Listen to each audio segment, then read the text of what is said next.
Sans plus attendre, je voudrais donc avant tout céder la parole à nos deux partenaires, donc les représentants des deux partenaires principaux de cette initiative.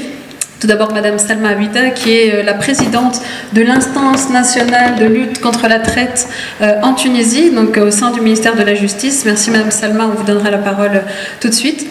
Et également donc, la représentante chef de mission de l'Organisation internationale pour la migration, l'OIM, en Tunisie, Madame Lorena Lando, qui nous donnera aussi un petit mot d'ouverture.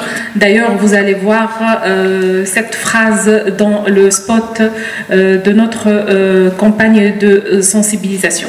Cette infraction existe dans le monde entier et en l'occurrence la Tunisie, comme l'a bien démontré l'étude exploratoire sur la traite des personnes qui a été réalisée dans le cadre du projet GER 1 en 2013.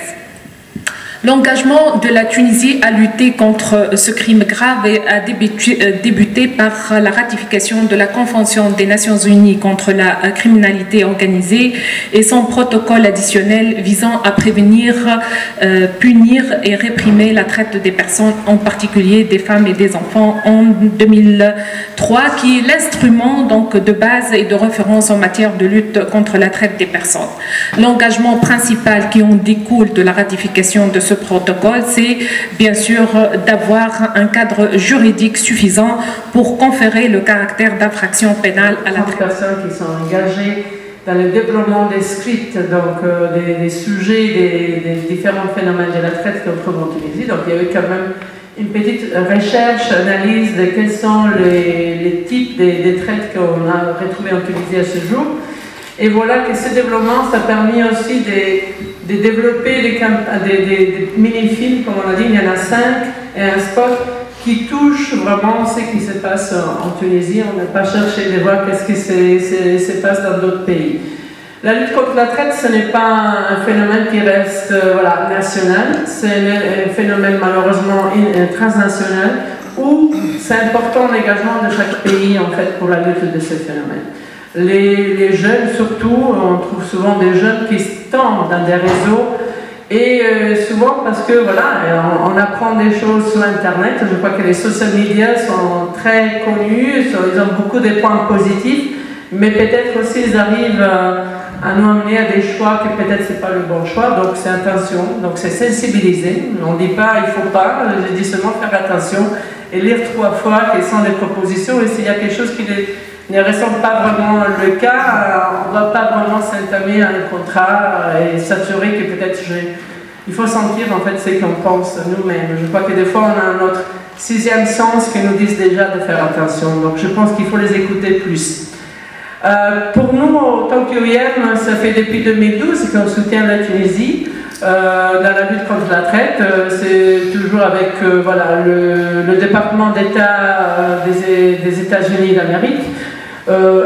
Les États-Unis, c'est certainement aussi un partenaire important au niveau global, parce que c'est vraiment qu'ils font aussi tout un rapport, un suivi global sur qu'est-ce qui se passe en tant que phénomène et la lutte vraiment au niveau international.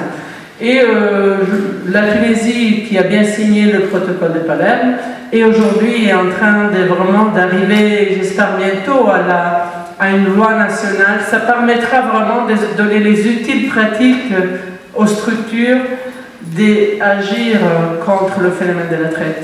D'une part, protéger la victime, de l'autre aussi, faire un suivi en justice pour ceux qui sont les réseaux, les passeurs, les trafiquants. Je crois que ça c'est un élément important parce que les messages doivent passer des deux côtés et une loi nationale va vraiment permettre cela.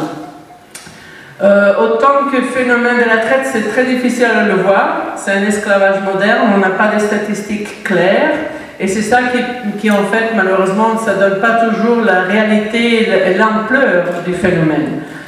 Ce qui est aussi important, je crois qu'en tant que jeune, en tant que partenaire, il faut aussi réfléchir maintenant qu'on parle beaucoup, depuis septembre, on a la nouvelle agenda développement durable 2030. À réfléchir que même là, il y a 3 objectifs où la traite de personnes elle est mentionnée. Et donc, encore une fois, la Tunisie s'est engagée et ils disent oui, tout à fait, je suis d'accord pour ces objectifs, les ODD 2030.